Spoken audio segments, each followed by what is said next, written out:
salue les auditeurs de RFI et je vous remercie pour l'interview. Avec moi en studio pour vous interviewer, Stéphanie Schuller qui est à mes côtés. Bonjour Madame la Première Dame.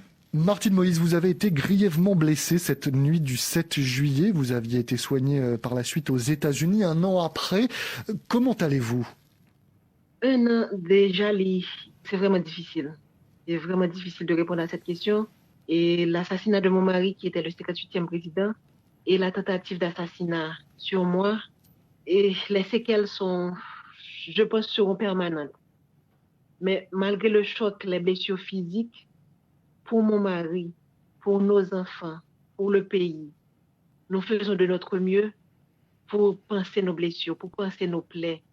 Et je profite pour remercier ceux qui, cette nuit-là, sont venus me sauver.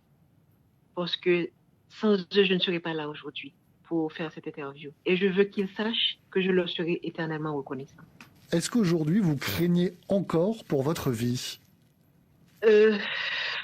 Oui, la menace est permanente. Les assassins qui ont tué le président le 7 juillet, ils sont encore là. Je remercie Dieu pour m'avoir donné vie.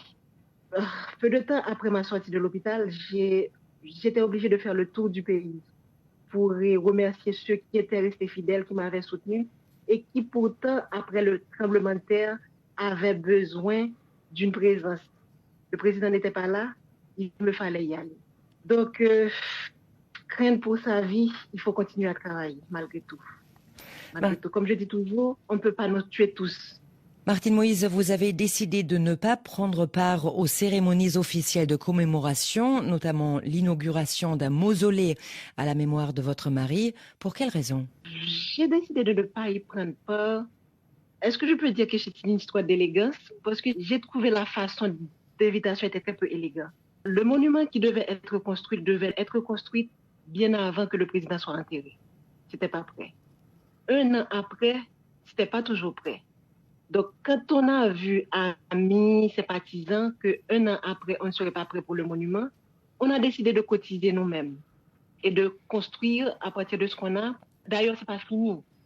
Et à mon grand étonnement, je vois sur les réseaux sociaux que quelqu'un va nous donner ce que nous avons construit. Je trouvais que ça manquait un petit peu d'élégance. Donc, c'est pourquoi j'ai fait sortir une note pour dire que je n'allais pas prendre part et que, bon, la famille Moïse allait, et de préférence, sur cette terre pour rendre hommage à son président.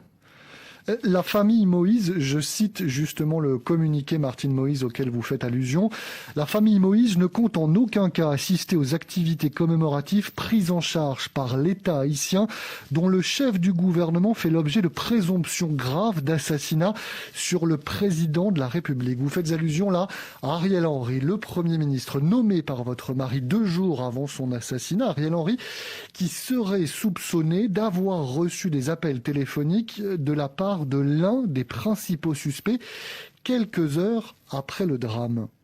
Bon, ce soupçon-là, c'est pas moi qui le dis, c'est l'enquête qui l'a dit. C'est après que le commissaire du gouvernement a mené son enquête auprès de la compagnie téléphonique digitale et s'est rendu compte que le Premier ministre avait des contacts avec des présumés assassins. Donc, pour ma part, je suis obligée de prendre des précautions. Donc, c'est pourquoi, quand je suis revenue en Haïti, j'ai dû porter plainte pour tous ceux dont les noms sont cités.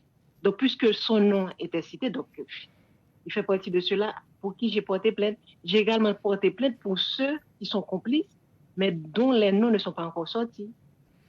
Aux funérailles de votre mari, Martine Moïse, vous y aviez déclaré « Les rapaces sont toujours là, ils nous regardent et rient de nous ». Est-ce toujours aujourd'hui votre sentiment? Oui, tant qu'on n'aura pas de mesures judiciaires et policières sévères à l'encontre des assassins, eh bien, ils vont toujours continuer à rire de nous et à se moquer de nous également, en savourant ce qu'ils pensent être une victoire. Malgré ces blocages institutionnels et à cause de la détermination du peuple, la plupart des assassins haïtiens et étrangers sont connus, mais il y a d'autres qui ne sont pas encore connus. Vous, Martine Moïse, Oui, vous avez des noms en tête, vous vous êtes forgé votre opinion sur les commanditaires de l'assassinat, leur motivation. Est-ce que vous pouvez nous en faire part? Bon, vous savez que l'enquête est encore en cours, que ce soit en Haïti ou à l'étranger. Donc, je ne peux pas citer de nom pour ne pas vraiment entraver l'enquête. Donc c'est pourquoi que mes suspicions, tout ce que je pourrais avoir comme doute, je les garde en attendant que lumière soit faite et que la justice se prononce. Justement, 5 juges d'instruction ont été successivement nommés en Haïti pour enquêter sur l'assassinat de Jovenel Moïse. Et on est aujourd'hui 1 an plus tard et l'enquête est au point mort. Faites-vous confiance à la justice de votre pays, Madame Moïse, pour mener à bien cette enquête et pour trouver les responsables? Le simple fait que ces juges soient obligés à chaque fois de se démettre des dossiers, pour moi, ça traduit un malaise et un refus des autorités en place de donner justice au président. Donc, le premier juge est parti, il y a l'un des juges, son greffier est mort. Donc, à chaque fois qu'un juge, il voit que ce juge-là peut donner justice au président, quelque chose se passe. Par exemple, il y a le d'être, comme j'ai dit, le greffier est mort et le juge a dû se déporter du dossier. Donc, ces manipulations ne vont pas affecter notre détermination comme famille, comme peuple, à continuer à demander justice pour notre président. Donc, si je vous entends bien, Madame Moïse, vous dites là que vous avez la conviction que l'enquête est d'une certaine façon empêchée en Haïti, et par qui? Bon, l'enquête traîne. Par qui, je ne sais pas. Mais si on mène une petite enquête, on verra que le ministre de la Justice est l'ancien avocat des oligarques contre lesquels le président était en train de se battre. Donc, rien que ça, uniquement ça, met n'importe qui sur la piste pour voir que ça va traîner, mais je ne vais pas me décourager. Je vais continuer à demander justice jusqu'à ce que le peuple et nous, comme famille, nous l'obtenons. Je garde espoir que lumière sera faite sur l'assassinat. Parce que si on regarde qu'aujourd'hui, on peut parler de Lumumba ou de Sankara, que justice sera faite pour eux, je pense qu'aussi un jour, j'espère ne pas attendre 35 ou 40 ans, mais qu'un jour, Jovenel Moïse obtiendra justice. Martine Moïse, votre avenir à vous est-il en Haïti? Oui, je suis haïtienne et mon avenir est en Haïti. Quand j'ai été à l'hôpital aux États-Unis, après avoir récupéré de mes blessures, j'ai compris pendant que je me faisais soigner ce que vivait la diaspora. On laisse son pays pour une vie meilleure, mais après, on a envie d'y revenir. Parce qu'à la fin de la journée, votre vie, c'est chez vous.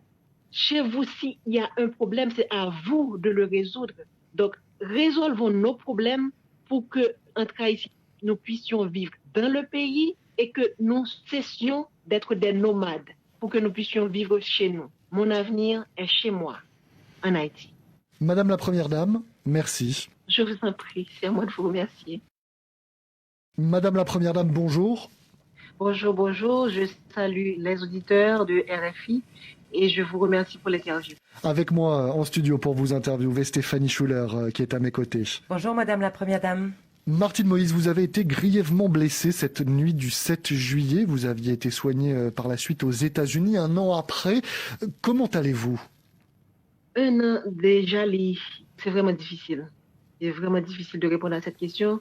Et l'assassinat de mon mari, qui était le 58e président, et la tentative d'assassinat sur moi, et les séquelles sont, je pense, seront permanentes. Mais malgré le choc, les blessures physiques, pour mon mari, pour nos enfants, pour le pays, nous faisons de notre mieux pour penser nos blessures, pour penser nos plaies. Et je profite pour remercier ceux qui, cette nuit-là, sont venus me sauver. Parce que sans eux, je ne serais pas là aujourd'hui pour faire cette interview. Et je veux qu'ils sachent que je leur serai éternellement reconnaissant. Est-ce qu'aujourd'hui, vous craignez encore pour votre vie? Oui, la menace est permanente. Les assassins qui ont tué le président le 7 juillet, ils sont encore là. Je remercie Dieu pour m'avoir donné vie. Peu de temps après ma sortie de l'hôpital, j'étais obligée de faire le tour du pays pour remercier ceux qui étaient restés fidèles, qui m'avaient soutenu et qui pourtant, après le tremblement de terre, avaient besoin d'une présence. Le président n'était pas là, il me fallait y aller. Donc, craindre pour sa vie, il faut continuer à travailler, malgré tout. Malgré tout. Comme je dis toujours, on ne peut pas nous tuer tous. Martine Moïse, vous avez décidé de ne pas prendre part aux cérémonies officielles de commémoration, notamment l'inauguration d'un mausolée à la mémoire de votre mari. Pour quelle raison? J'ai décidé de ne pas y prendre part. Est-ce que je peux dire que c'est une histoire d'élégance? Parce que j'ai trouvé la façon d'invitation était un peu élégante. Le monument qui devait être construit bien avant que le président soit enterré. C'était pas prêt. Un an après, c'était pas toujours prêt. Donc, quand on a vu amis, sympathisants, qu'un an après, on ne serait pas prêt pour le monument, on a décidé de cotiser nous-mêmes et de construire à partir de ce qu'on a. D'ailleurs, c'est pas fini. Et à mon grand étonnement, je vois sur les réseaux sociaux que quelqu'un va nous donner ce que nous avons construit. Je trouvais que ça manquait un petit peu d'élégance. Donc, c'est pourquoi j'ai fait sortir une note pour dire que je n'allais pas prendre part et que, bon, la famille Moïse allait, et de préférence, sur cette terre pour rendre hommage à son président. La famille Moïse, je cite justement le communiqué Martine Moïse auquel vous faites allusion, la famille Moïse ne compte en aucun cas assister aux activités commémoratives prises en charge par l'État haïtien dont le chef du gouvernement fait l'objet de présomptions graves d'assassinat sur le président de la République. Vous faites allusion là à Ariel Henry, le Premier ministre nommé par votre mari 2 jours avant son assassinat, Ariel Henry, qui serait soupçonné d'avoir reçu des appels téléphoniques de la part de l'un des principaux suspects quelques heures après le drame. Bon, cette soupçon-là, c'est pas moi qui le dis, c'est l'enquête qui l'a dit. C'est après que le commissaire du gouvernement a mené son enquête auprès de la compagnie téléphonique digitale et s'est rendu compte que le Premier ministre avait des contacts avec des présumés assassins. Donc, pour ma part, je suis obligée de prendre des précautions. Donc, c'est pourquoi, quand je suis revenue en Haïti, j'ai dû porter plainte pour tous ceux dont les noms sont cités. Donc, puisque son nom était cité, donc il fait partie de ceux-là pour qui j'ai porté plainte. J'ai également porté plainte pour ceux qui sont complices, mais dont les noms ne sont pas encore sortis. Aux funérailles de votre mari, Martine Moïse, vous y aviez déclaré « Les rapaces sont toujours là, ils nous regardent et rient de nous ». Est-ce toujours aujourd'hui votre sentiment? Oui, tant qu'on n'aura pas de mesures judiciaires et policières sévères à l'encontre des assassins, eh bien, ils vont toujours continuer à rire de nous et à se moquer de nous également, en savourant ce qu'ils pensent être une victoire. Malgré ces blocages institutionnels et à cause de la détermination du peuple, la plupart des assassins haïtiens et étrangers sont connus, mais il y a d'autres qui ne sont pas encore connus. Vous, Martine Moïse, vous avez des noms en tête, vous vous êtes forgé votre opinion sur les commanditaires de l'assassinat, leur motivation. Est-ce que vous pouvez nous en faire part? Bon, vous savez que l'enquête est encore en cours, que ce soit en Haïti ou à l'étranger. Donc, je ne peux pas citer de nom pour ne pas vraiment entraver l'enquête. Donc, c'est pourquoi mes suspicions ou tout ce que je pourrais avoir comme doute, je les garde en attendant que lumière soit faite et que la justice se prononce. Justement, 5 juges d'instruction ont été successivement nommés en Haïti pour enquêter sur l'assassinat de Jovenel Moïse. Et on est aujourd'hui 1 an plus tard et l'enquête est au point mort. Faites-vous confiance à la justice de votre pays, Madame Moïse, pour mener à bien cette enquête et pour trouver les responsables? Le simple fait que ces juges soient obligés à chaque fois de se démettre des dossiers, pour moi, ça traduit un malaise et un refus des autorités en place de donner justice au président. Donc, le premier juge est parti, il y a l'un des juges, son greffier est mort. Donc, à chaque fois qu'un juge, il voit que ce juge-là peut donner justice au président, quelque chose se passe. Par exemple, il y a le nôtre, comme j'ai dit, le greffier est mort et le juge a dû se déporter du dossier.